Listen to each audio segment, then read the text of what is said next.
Do you need to have breakfast in order to get your period back?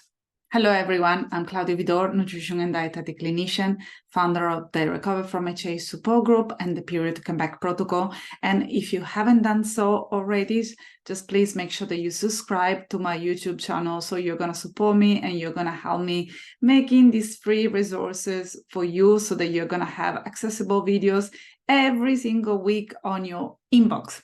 So first of all, let's answer the questions. Do you really need to have breakfast when recovering from hypothalamic amenorrhea, even if you have a low appetite in the morning? So in today's videos, I'm gonna tell you about the reasons why having breakfast is really important in the recovery journey, especially in the beginning, especially in the first couple of months. And I'm also gonna give you 10 tips on what you can do if you have a very low appetite in the morning. But first of all, why breakfast is important? Energy balance. Energy balance is the first things that comes up because obviously if you don't have a menstrual cycle, you have low energy availability, and we really need to replenish your body with the necessary nutrients. So eating breakfast helps you kickstart your day with the necessary energy and nutrients. And in functional hypothalamic amenorrhea, low energy availability can disrupt hormonal balance, including the suppression of the reproductive hormones which are necessary for menstruation. The second point is metabolic rate. Breakfast really helps to increase your metabolic rate early in the day, which can positively influence your hormonal function.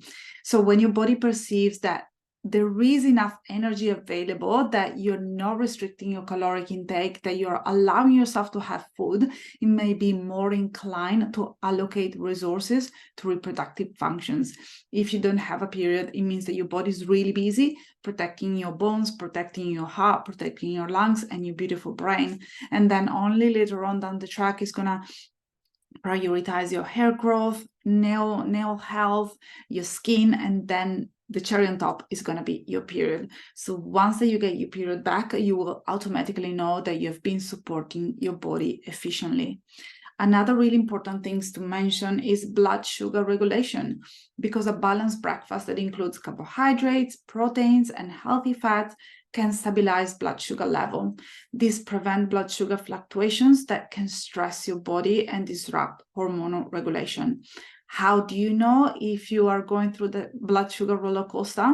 Just imagine yourself getting hangry, meaning that you're hungry and anxious at the same time, or whenever you have a short fuse after a couple of hours of having a meal, or when your performance starts to decrease, when you don't have enough energy, when you can't really put two words together that really make sense, or when you exercise and you don't have the energy to finish the workout, or you're just praying for the workout to finish as soon as possible. These are all signs that your blood sugar level can be ups and down, without mentioning the most severe cases when you're suffering from an hypoglycemic episodes. Another one is nutrient intake. A nutritious breakfast provides essential vitamins and minerals that can support your health, your energy, your sex hormones, your fertility, and nutrients deficiencies can negatively impact your hormones, as you may know. Having breakfast in the morning, it's very useful for stress reduction. Skipping breakfast or undereating can trigger stress responses in your body, and that can lead to elevated cortisol level. So chronic stress and high cortisol, what does it do? It interferes with hormonal regularity and with menstruation.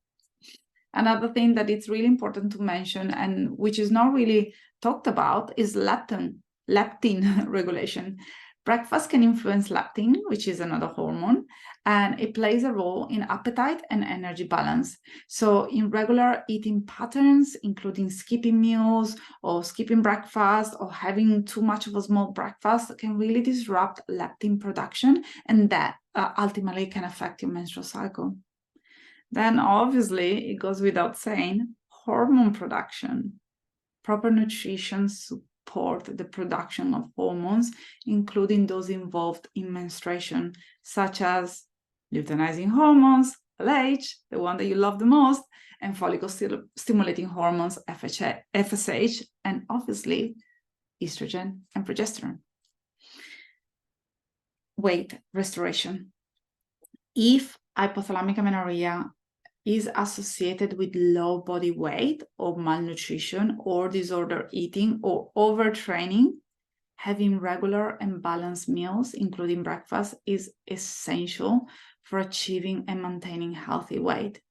Weight restoration is often a critical component of recovering from HA. And I'm talking about weight restoration. I'm not talking about gaining weight, because if you have lost your period when you lost some weight, it means that that weight was never meant to be lost in the first place, which is why I really love the sentence weight restoration, because it doesn't really have a negative connotation associated to it. Then another step that it's really critical to underline is habit formation.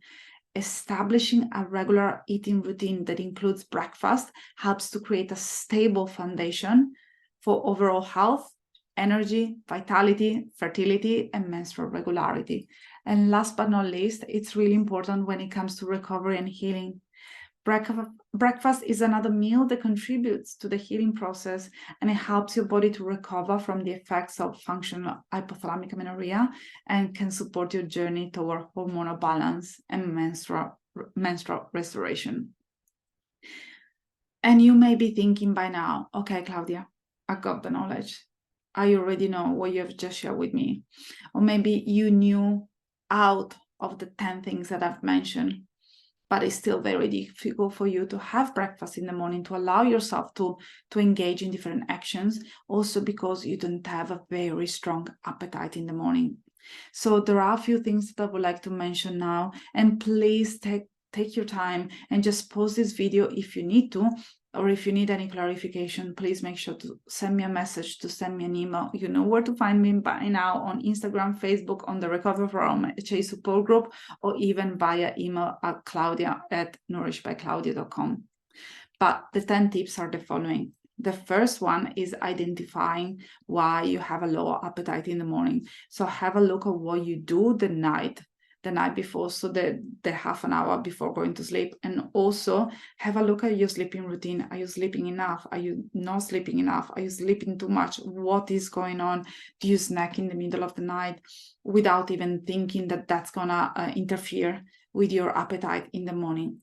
So first of all, bring awareness to the reasons why your appetite may be low. And if you have absolutely no idea of why this is happening, then listen to these 10 tips. And obviously, there are so many other things that we can work on together to really produce the beautiful, steady appetite in the morning.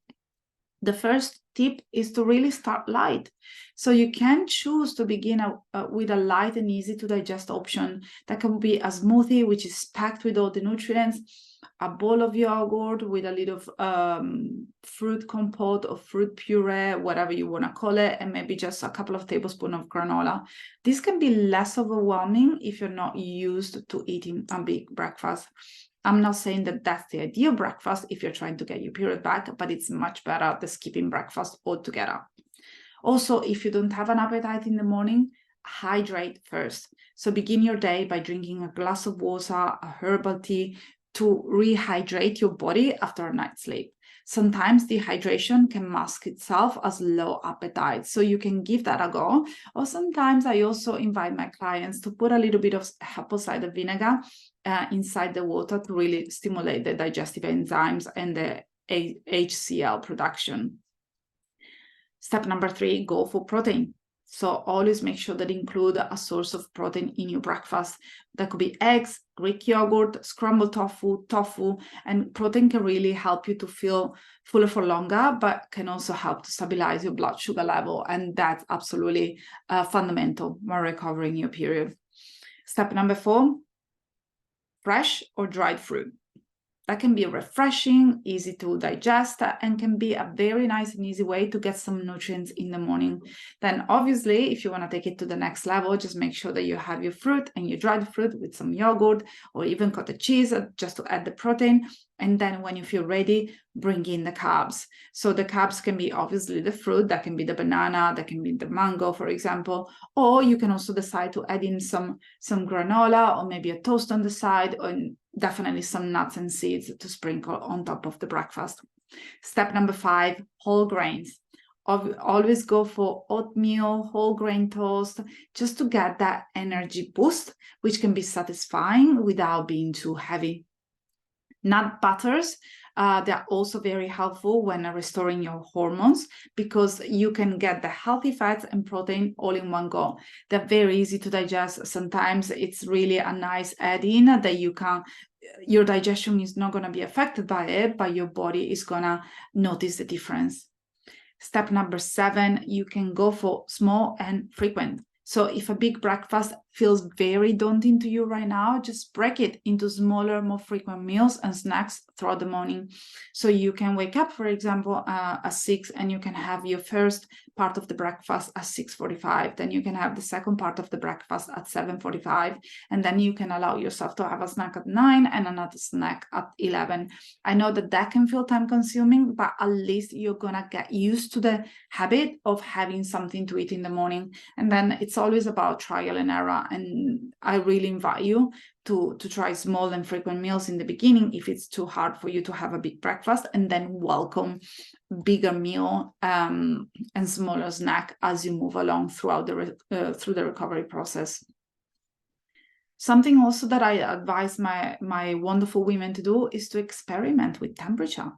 Some people love the warm breakfast. Some people really like cold breakfast, and they find it much more enticing and easier to digest.